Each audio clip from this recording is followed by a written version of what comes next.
Si queréis me acompañáis y abrimos nuestras Biblias por el libro de Hechos. Libro de Hechos.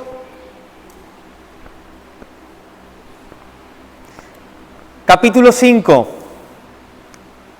Libro de Hechos, capítulo 5. La última semana que estuvimos hablando de nuestra serie de predicaciones del libro de Hechos, si recordáis, estuvimos hablando acerca del cuadro de unidad en amor que muestra la iglesia de Jerusalén.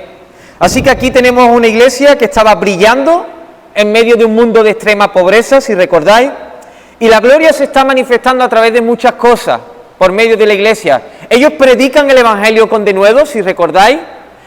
Mientras está siendo predicada la palabra, hay sanidades, hay prodigios, hay señales, pero también está brillando la iglesia de otra forma y la gloria de Dios está siendo manifestada a través de la unidad en amor, mientras ellos usan sus bienes para suplir las necesidades de todos. De tal manera, que en una sociedad de extrema pobreza, hay allí una comunidad de cristianos en los cuales están todos suplidos de tal manera que no tienen necesidad. Lucas, a continuación, nos presenta un ejemplo práctico de cómo un cristiano de la congregación contribuye para que en la iglesia no haya ningún necesitado. Si queréis me acompañáis unos versículos anteriores. Capítulo 4, versículos 36 y 37. ¿Quién era este hombre? José, a quien los apóstoles pusieron por sobrenombre Bernabé, que traducido es hijo de consolación, levita, natural de Chipre, y como tenía una heredad, la vendió y trajo el precio y lo puso a los pies de los apóstoles. Lucas nos muestra a este hombre, a Bernabé, como uno de los miembros que contribuyen para aliviar la situación de los necesitados, y nos muestra aquí, la verdad, su preciosa obra de amor. Mira, hasta aquí podemos cerrar el libro de Hechos y decir, todo esto es fantástico. Las cosas van bien en la iglesia de Jerusalén. Fíjate, ni siquiera hay pobreza. Todos son de un corazón y un alma. Los miembros contribuyen, dan con generosidad. ¿Para qué hablar más? Se acabó, hasta aquí. Sin embargo, Lucas sigue hablando. En el capítulo 5 sigue hablando Lucas. Y él nos muestra un ejemplo de una falsa piedad por parte de un matrimonio y el juicio de Dios cayendo sobre estas personas. A ver, ¿qué pretende Lucas con esta historia?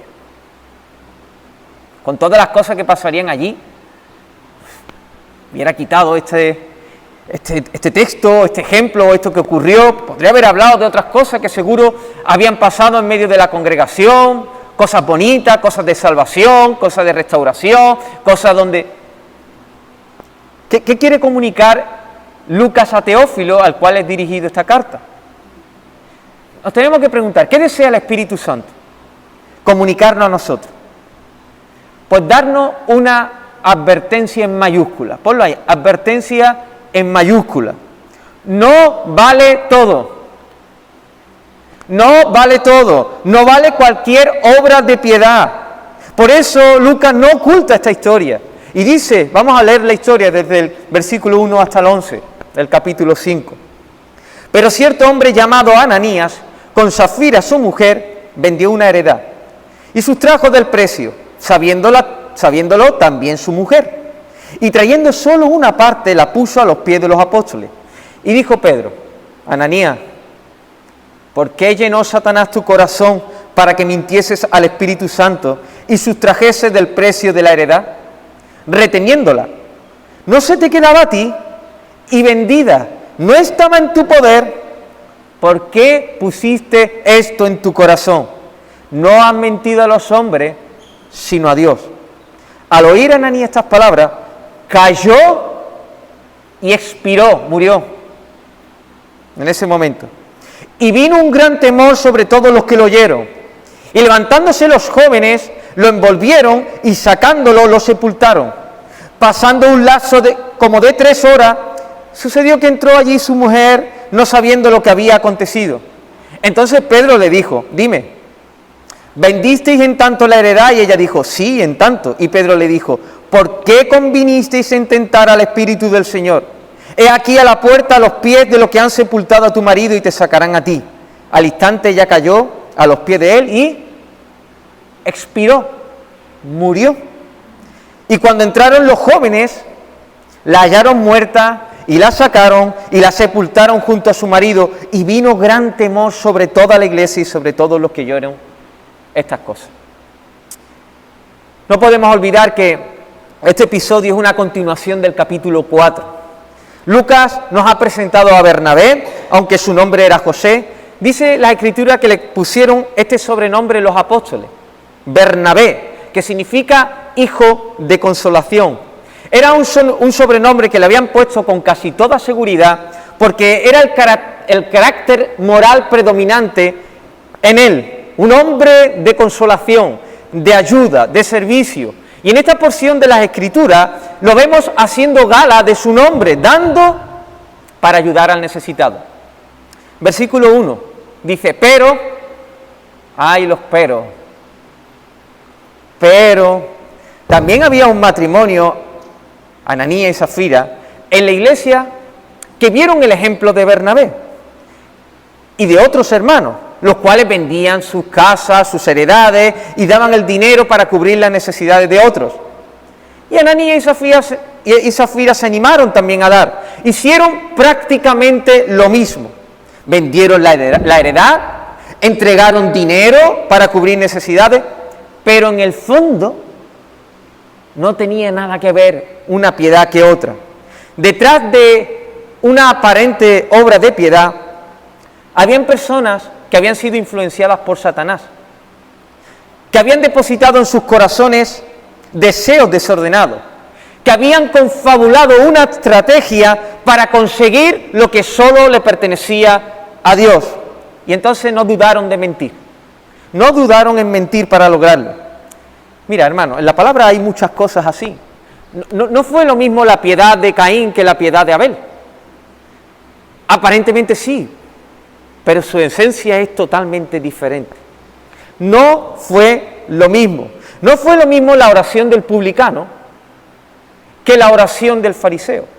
Aparentemente sí, pero su esencia totalmente diferente. No era lo mismo la piedad de Jesús que la piedad de los escribas y fariseos. No era lo mismo la piedad de Bernabé que la piedad de Ananías y Zafira. Caín, los fariseos, las autoridades judías, Ananías y Zafira mostraron una piedad hipócrita. Y la Escritura nos muestra constantemente cómo a Dios le detesta este tipo de piedad falsa, hasta el punto que acabó con la vida del matrimonio en ese momento. Lucas no pasa por alto este hecho, nos advierte a nosotros como cristianos. Todos venimos a la iglesia, oramos, ayunamos, cantamos, algunos tomamos la cena del Señor, nos deshacemos de cosas para servir al prójimo, pero ¿es una buena piedad o una falsa piedad? Hermano, cuidado, la cosa es seria. Dios es santo. Dios es santo y sus cosas son santas. Hoy nos preguntamos, ¿por qué es tan grave la falsa piedad? Nos vamos a preguntar esto, ¿por qué es tan grave la falsa piedad? Y con la ayuda de Dios deseo mostrar algunas características de la falsa piedad. Y lo vamos a hacer relacionando la falsa piedad con respecto a Dios, primer punto va a ser ese, la falsa piedad con respecto en relación a Satanás y la falsa piedad en relación a uno mismo, en este caso en relación a Ananías y Zafira. Falsa piedad con respecto a Dios, con respecto a Satanás y con respecto a uno mismo. Vamos a ir con la primera. La falsa piedad en relación a Dios. Fíjate en lo que dice Pedro a Ananías. No has mentido a los hombres, sino ¿a quién? Al Espíritu Santo, a Dios, sino a Dios. La falsa piedad se hizo externa por medio del pecado de la mentira.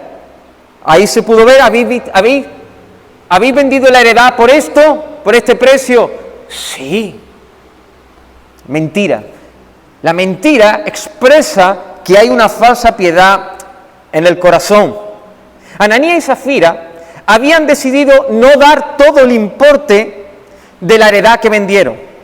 A lo mejor en el momento que se presentó la necesidad en medio de la congregación, pudieron haber dicho, mira, la hermana Chloe y otros hermanos tienen un montón de necesidad, ¿hay alguno que esté dispuesto a dar algo?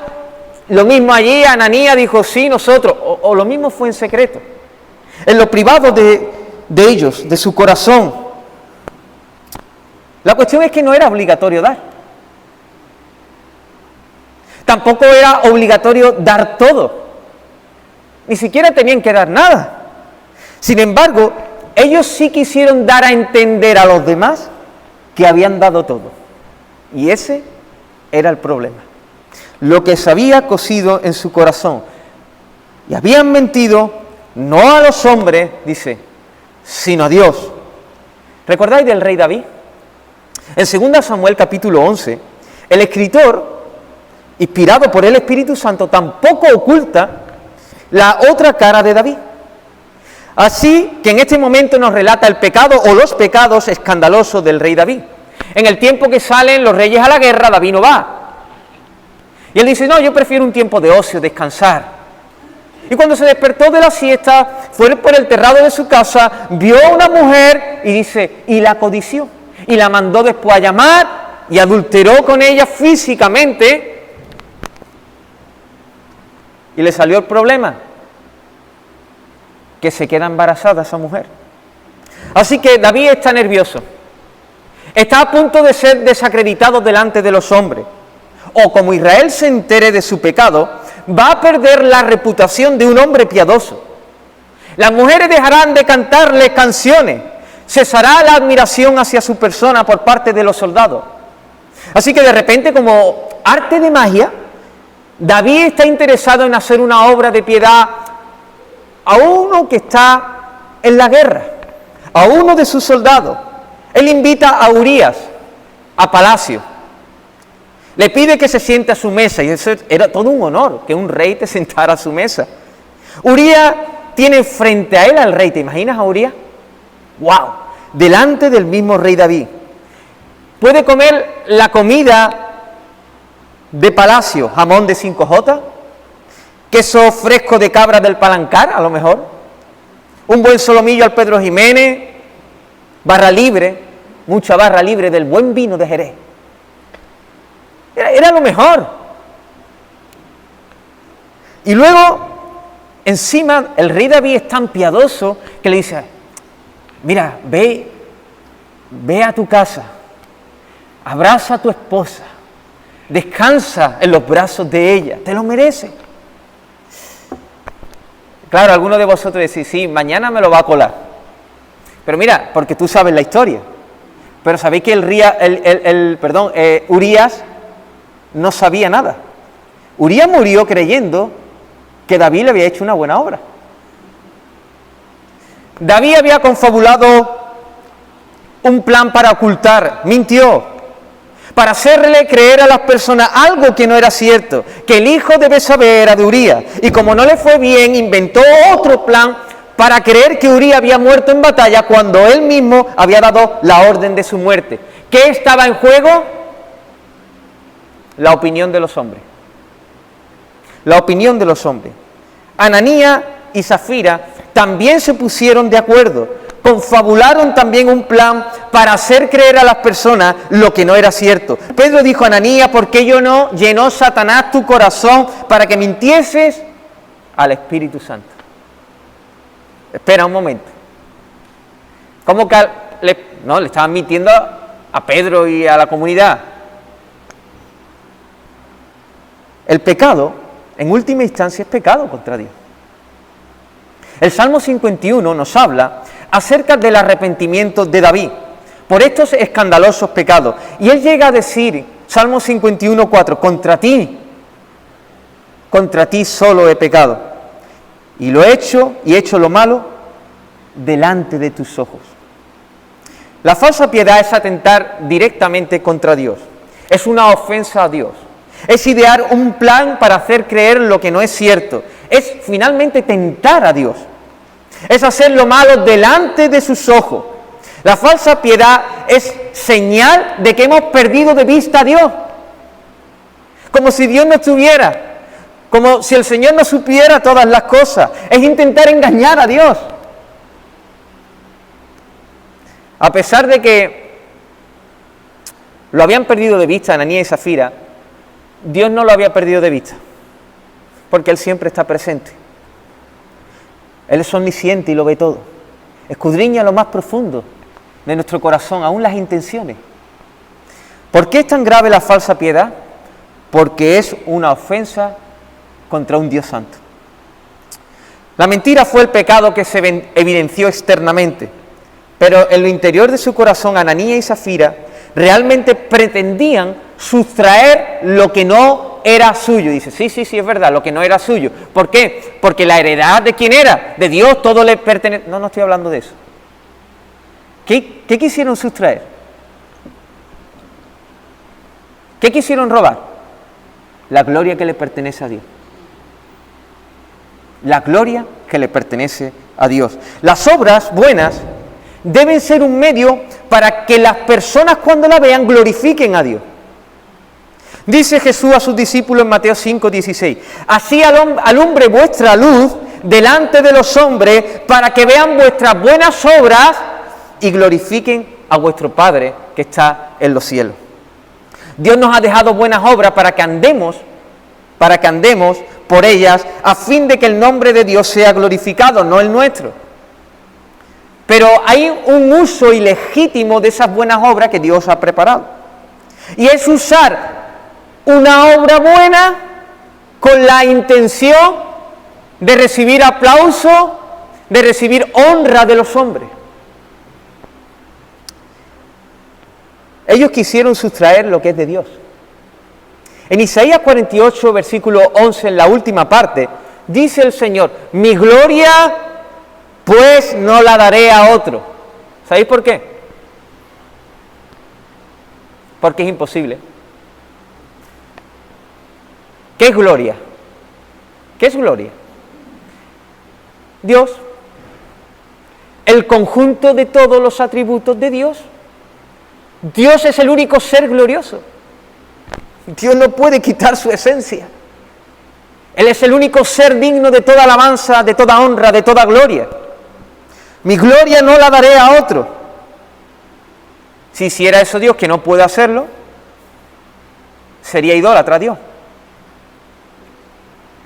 Ananías y Zafira atentaron directamente contra Dios pretendiendo arrebatar lo que no es suyo. Usaron de obras que Dios mismo había dispuesto para que el nombre de Él fuera conocido, y ellos secuestraron esas obras y la hicieron suya. Eso es rastrero.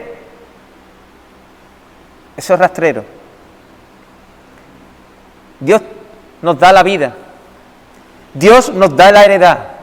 Dios nos da la fuerza para cuidar la heredad. Dios nos salva. Dios nos introduce en su cuerpo, en la iglesia. Dios nos da la oportunidad de que podamos servirle por medio de lo que Él mismo nos da. Y ahora en este caso, Ananías y Zafira se está presentando delante de la congregación como los auténticos salvadores de los necesitados. Ellos no iban a decir, bueno, siervos inútiles somos, lo que teníamos que hacer eso hicimos. No, ellos dirían en su corazón, señores somos, damos por gracia esta dádiva, ahora solo nos queda que nos adoréis. Mis queridos hermanos, detrás de toda falsa piedad, estamos pretendiendo sustraer la gloria a Dios. Y encima lo hacemos con lo que es suyo, con las obras que Él mismo ha preparado para nosotros. Con el dinero que Dios nos da, con los dones que Dios nos da, con las habilidades que Dios nos da, con los recursos que Dios nos da, con la vida que Dios nos da. No importa con que hagamos la buena obra, todo es de Él. Primera de Corintios 4:7 dice, ¿quién te distingue de los demás? ¿Qué tienes tú que no hayas recibido? Y si lo recibiste, ¿por qué presume como si no te lo hubieran dado? ¿Por qué es tan grave la falsa piedad?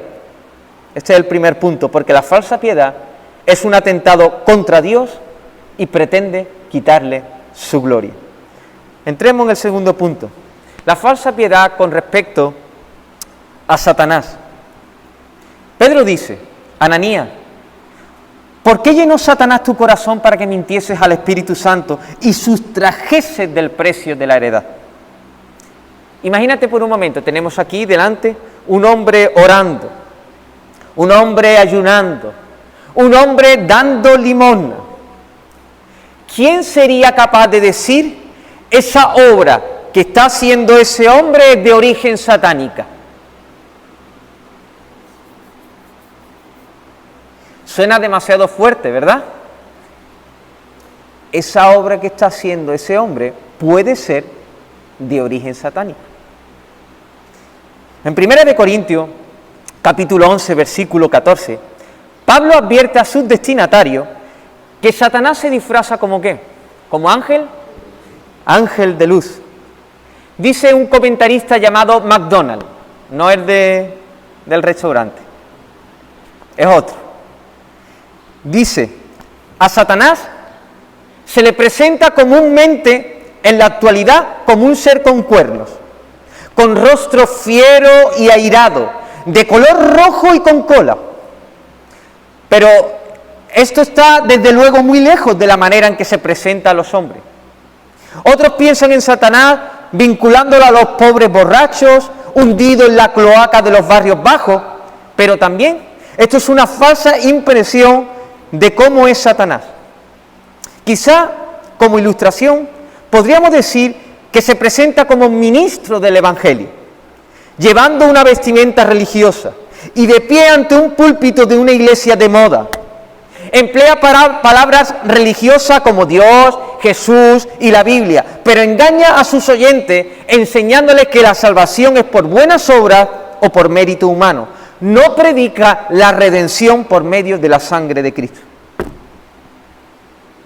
¿Habías pensado así en Satanás? Las Escrituras nos hablan una y otra vez acerca de falsos profesantes, de aparentes creyentes que tienen una piedad hipócrita. Pero eso no es todo. Los mismos cristianos, los hijos de Dios, también podemos caer en la artimaña engañosa de Satanás y presentar obras falsas, como fue el caso de Pedro, del apóstol Pedro. En Gálatas 2, versículos del 11 al 14, Pedro es confrontado por el mismo apóstol Pablo. ¿Qué había pasado? Se habían convertido unos judíos al cristianismo y era comúnmente que, comía con ellos, pero antes de que estos judíos cristianos se convirtieran y vinieran allí a aquella iglesia de Gálatas, Pedro tenía por costumbre comer con otros cristianos que se habían convertido y eran los gentiles. Y él comía con los gentiles y compartía con los gentiles, pero vinieron un grupo de cristianos judíos y empezó a dejar a los gentiles a un lado y empezó a decir a los gentiles que se tenían que circuncidar, hacer las obras de la ley de nuevo. Y entonces el apóstol Pablo lo confronta públicamente. Digno de condenar eres tú, lo que tú estás haciendo. ¿Cómo vas a volver de nuevo otra vez a la ley? ¿Qué le había pasado a Pedro? Lo que le había pasado antes de cuando negó a Jesús. Lo mismo. Temor al hombre. Prefería la opinión de los judíos creyentes que la opinión de Dios. ¿Qué pasa? ¿Que Pedro no había entendido el Evangelio? Sí había entendido, pero se le torció. Se le torció y tuvo que venir el apóstol Pablo para reprenderlo públicamente. El Evangelio abolió las obras muertas, no la ley moral, las obras muertas de la ley.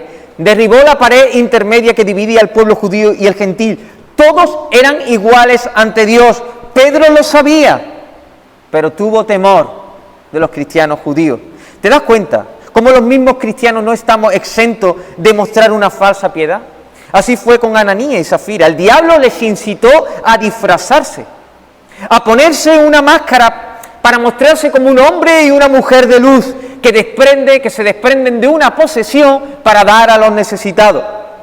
Pero la realidad es que todo era un engaño de origen satánico, un engaño dictado por Satanás y seguido por ellos. ¿Puede un verdadero cristiano estar orando, ayunando y dando a los necesitados influenciado por Satanás? Sí. Sí. Podemos caer cada uno de nosotros, es más, caemos muchas veces. Caemos muchas veces. La falsa piedad es una artimaña de origen satánica, pero que tiene la finalidad de impedir el avance del cristianismo, el avance del evangelio. El diablo y los demonios se oponen con toda su furia desde el principio contra la obra de Dios. Lo vimos como Satanás tentó a Eva. Vemos al pueblo en el desierto cayendo en pecado, en pecado, en pecado. Hay uno en particular que quiero destacar. Ya Moisés había relevado a Josué y el pueblo de Israel, como era de costumbre, pues tenía que ir avanzando.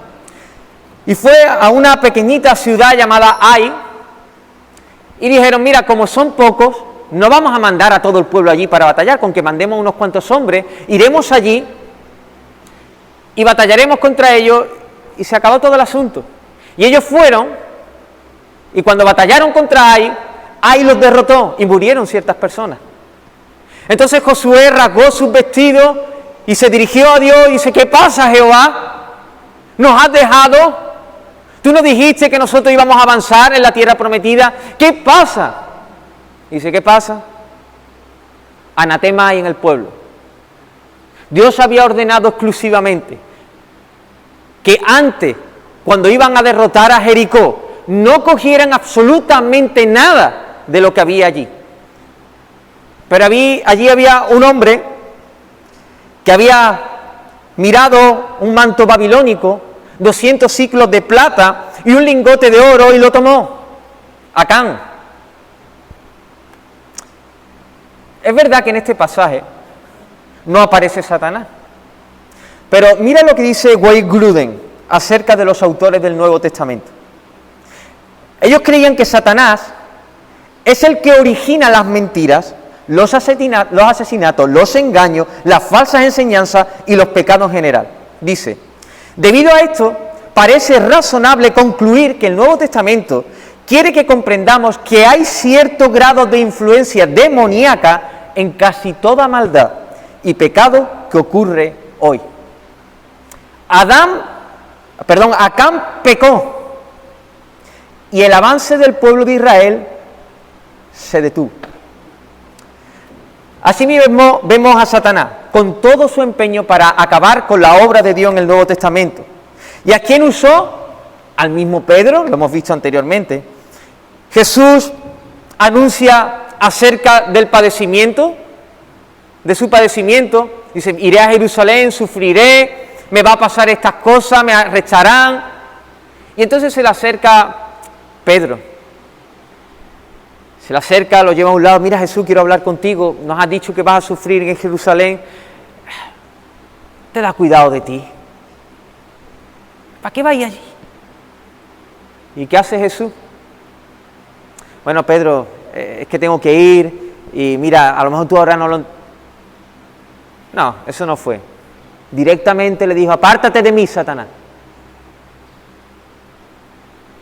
Pedro estaba siendo influenciado por el diablo. Ahora tenemos a Ananías y Zafira. Satanás le ha incitado, le ha brindado ser como Dios. Mirad las alabanzas que tendréis. ¿Os imagináis la admiración que vais a despertar cuando hagáis esta obra? Fíjate, si a José le pusieron Bernabé, hijo de consolación, ¿cómo os llamarán a vosotros? ¿Te puedes imaginar? ¿Qué nombre os pondrá? Anda, vended, quedaros con una parte si queréis, nadie se va a enterar y delante de los hombres seréis reconocidos. Y ellos tomaron del anatema. Quisieron tomar la gloria que no era suya. ¿Qué pretendía Satanás? Destruir a este matrimonio, destruir la obra de Dios. Él sabe que si hay anatema, no hay avance en la congregación de Jerusalén. Él sabe que si hay maldad en los corazones de los creyentes, se entristece el Espíritu Santo. Él sabe que si hay pecado en medio del pueblo de Dios, no hay poder, no hay poder. El Espíritu Santo está contristado. Satanás es inteligente, es astuto, es engañador. Él promueve la falsa piedad en los creyentes. Es una de las mejores armas para que la iglesia pierda su poder. Querida iglesia, el diablo está al acecho, como león rugiente, mirando a ver a quién va a devorar. Mira, si tú eres un cristiano que en relación a muchas cosas del mundo no le prestas atención, por ejemplo, no va a perder el tiempo Satanás diciéndote, vete a una discoteca, emborráchate, haz lo que... Mira, Satanás no va a perder el tiempo ahí si a ti no te llama la atención eso. Ahora, si él sabe que estas cosas no dan gozo a tu corazón, ni le prestas atención, él empleará toda su fuerza para persuadirte de que haciendo lo que estás haciendo, orando, ayunando, predicando, puedes recibir gloria de los hombres. Lo hace. Te va a querer destruir, va a querer destruir la obra de Dios. Y lo querrá hacer por medio de la falsa piedad. Cuidado, cuidado, mi hermano. El diablo no es rojo, sino que brilla con una aparente luz celestial. Cuidado, mi hermano. En su cabeza no tiene cuernos, sino una tremenda inteligencia. Cuidado, mi hermano. En su mano no tiene agarrado un pincho. Su mano está abierta para darte cosas que solo le pertenece a Dios. ¿Por qué es tan grave la falsa piedad? Hemos dicho, porque es un atentado contra Dios que intenta sustraer la gloria a Dios. Y dos, porque es de origen satánica, que intenta destruir la obra de Dios. Pasemos al tercer punto, la falsedad con respecto a Ananías y Zafira, a uno mismo.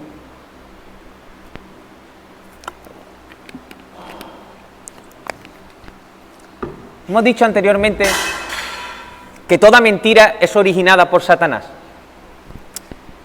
Toda mentira es originada por Satanás. Esto no quiere decir que Satanás tiene la culpa de lo que nosotros hacemos. No.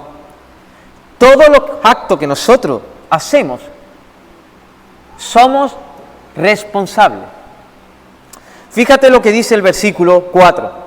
Reteniéndola, o sea, reteniendo todo el importe de la heredad. ¿No se te quedaba a ti? No hacía falta que lo entregara. Y vendida, ¿no estaba en tu poder?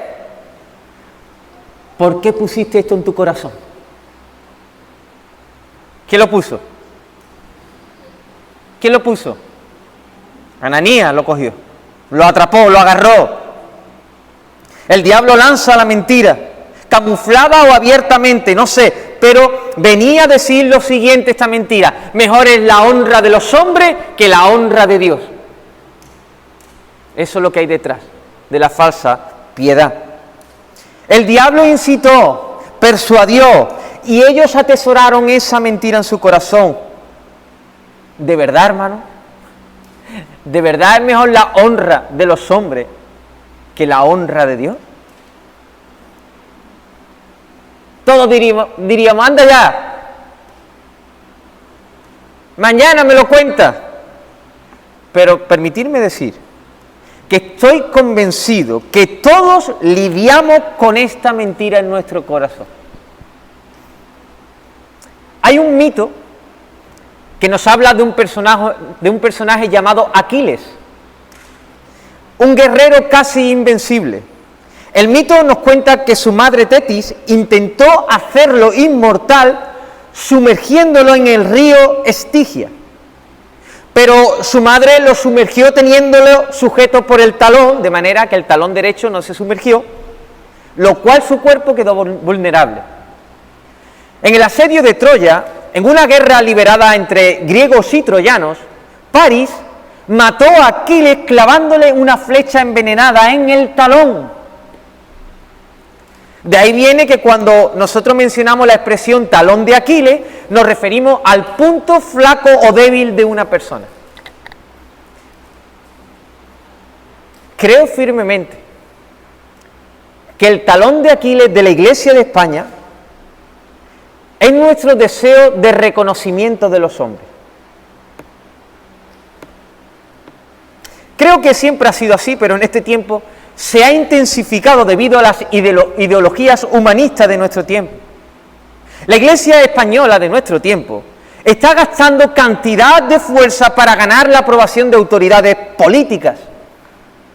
Ha dejado de predicar sobre temas controversiales para no ofender al mundo. Ha quitado elementos que ponen patas arriba a los planteamientos del mundo. Y amolda el Evangelio al contexto cultural de nuestro tiempo. Los españoles siguen asistiendo a la iglesia, oran, cantan, son más solidarios que nunca, pero me pregunto, ¿qué estamos buscando? ¿Qué estamos buscando? Y podemos mirar en cada uno de nosotros en particular. Cuando ofrendamos, ¿ofrendamos con alegría? No, porque lo hacemos. Ofrendamos con alegría, damos reteniendo, servimos y nos enfadamos cuando no nos reconocen. ¿Por qué venimos a la iglesia sin el deseo de estar entre nuestros hermanos? ¿Por qué no confesamos nuestras luchas de pecado a otros hermanos maduros en la fe para que nos ayuden? ¿Por qué? ¿Por qué no amonestamos a otro hermano que sabemos que está haciendo mal? No, es que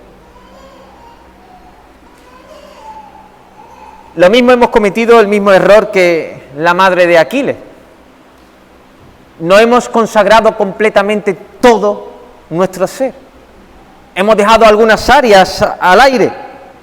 Nuestro talón de Aquiles puede estar en desear la aprobación de los hombres por encima de la aprobación de Dios. Tenemos que tener cuidado, no vaya a ser que el diablo nos haya clavado una flecha envenenada y hayamos puesto esta mentira en nuestro corazón y como consecuencia estamos llevando a cabo una falsa piedad. Ananías y Zafira se tragaron la mentira. Mejor es la honra de los hombres que la honra de Dios. Pero además, no solo eso, sino que ellos acordaron un plan para hacer algo para recibir la gloria de los hombres.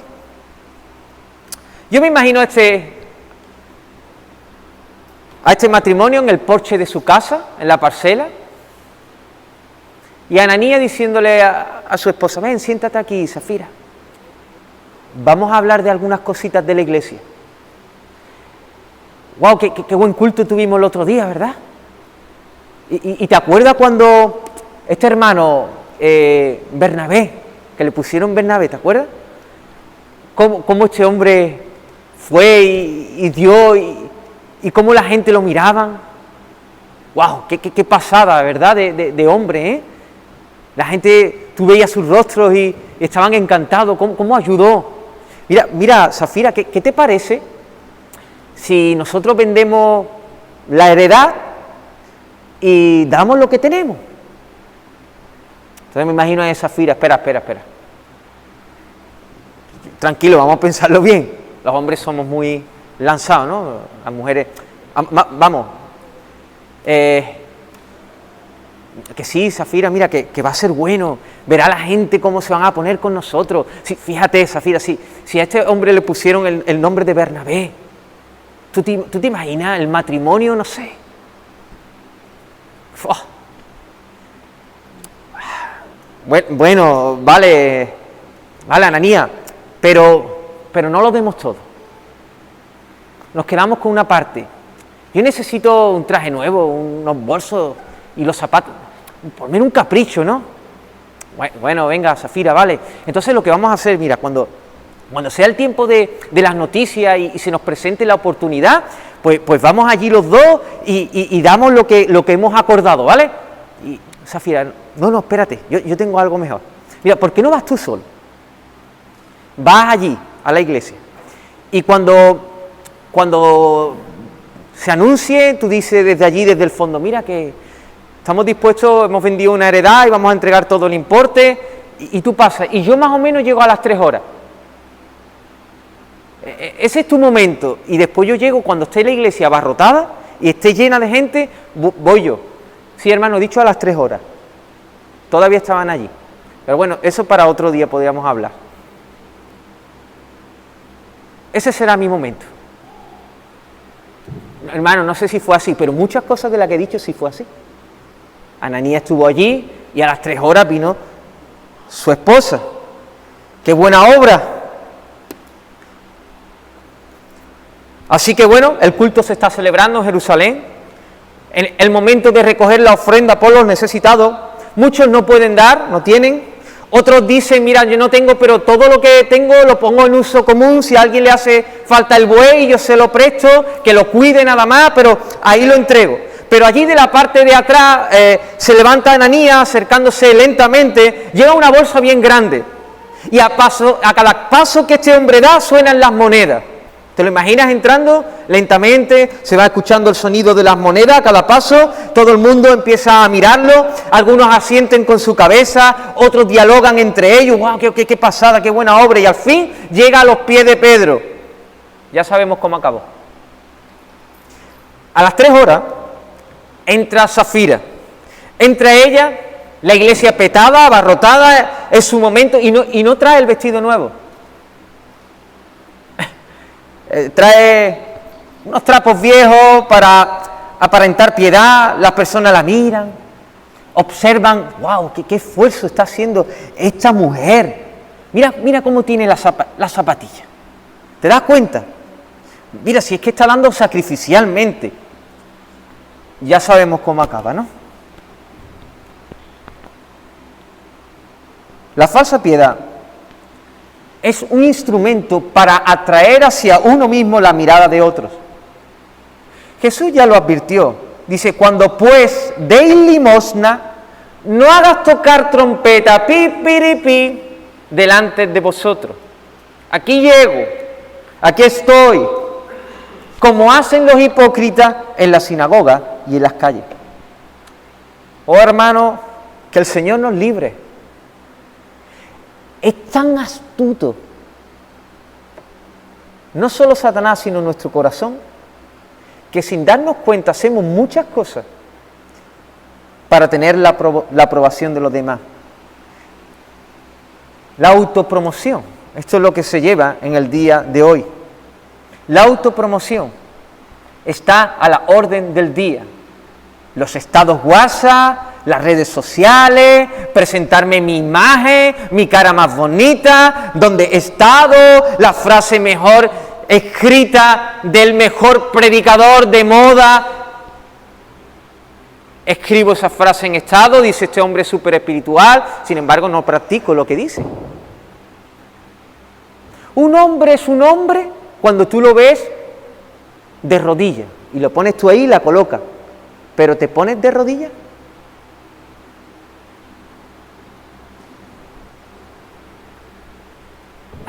No tiene sentido. Es sutil. ¿Qué buscamos? No estoy diciendo que es malo poner una frase, por favor. Y digo que hay muchas motivaciones que no son buenas y que ponemos muchas cosas para aparentar ser un hombre piadoso. Y es así de sutil nuestro corazón. Estás hablando con alguien y de repente meten una cuña para mostrar tu currículum. ¿Es malo mostrar tu currículum? No. Pero si hace con la motivación de que la gente te miren y diga, wow, ¿te das cuenta? Es sutil. Así funciona nuestro corazón. ¿Alguna vez me he pillado a mí mismo haciendo alguna cosa así? Y digo, ¿para qué dije yo esto? Si no pegaba. Así es el corazón de sutil. Que el Señor nos libre. Voy a concluir. ¿Por qué es tan grave la falsa piedad? Porque es un atentado contra Dios y le roba la gloria a Dios. Porque es una artimaña de origen satánica que pretende destruir la obra de Dios. Y 3, porque es preferir la honra de los hombres que la honra de Dios. Y lo usamos la falsa piedad como instrumento para atraer la mirada hacia uno mismo. ¿Por qué es tan grave, hermano, la falsa piedad? Lo voy a decir con otras palabras. La falsa piedad es algo tan grave porque confabulamos contra Dios, mentimos a Dios, pecamos contra Dios, le queremos robar su gloria y le decimos que no, que tú no eres Dios, que soy yo Dios, que tu gloria no, que la mía, que te adoren a ti no, que me adoren a mí. Y me dirá, wow, todo eso es lo que estamos diciendo con una falsa piedad. Me quedo corto. Si supiéramos lo perverso que es el pecado, nos daríamos cuenta qué es lo que decimos cuando pecamos. Son acciones hacia Dios. ¿No te parece grave? Pero hay más. Es grave porque es fabricada por Satanás. Él dicta y nosotros le seguimos como si fuéramos hijos de él. Lo imitamos, nos disfrazamos como él se disfraza y mentimos como él miente. Pero es tan grave que debido lo mismo a la falsa piedad de nuestro corazón y tengamos en medio de una congregación un remanente que quiere buscar al Señor con su corazón, que son sinceros, por medio de mi falsa piedad, a lo mejor estoy haciendo que la obra de Dios esté parada.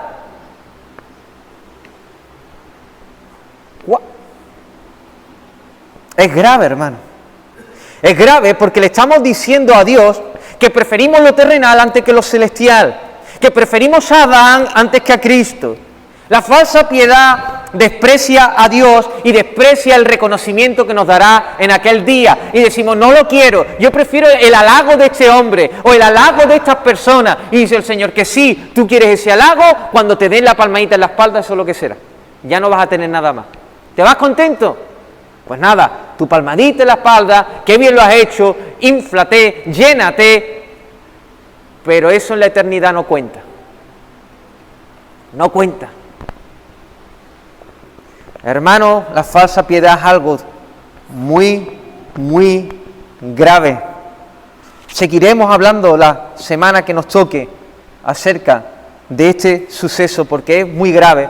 Voy a mencionar solo algunos principios y ya terminamos, para cuidarte de la falsa piedad. Uno, si te está el Señor iluminando de que hay cosas en tu corazón, muestras obras de piedad de que no son conforme al corazón, quiero decirte algo.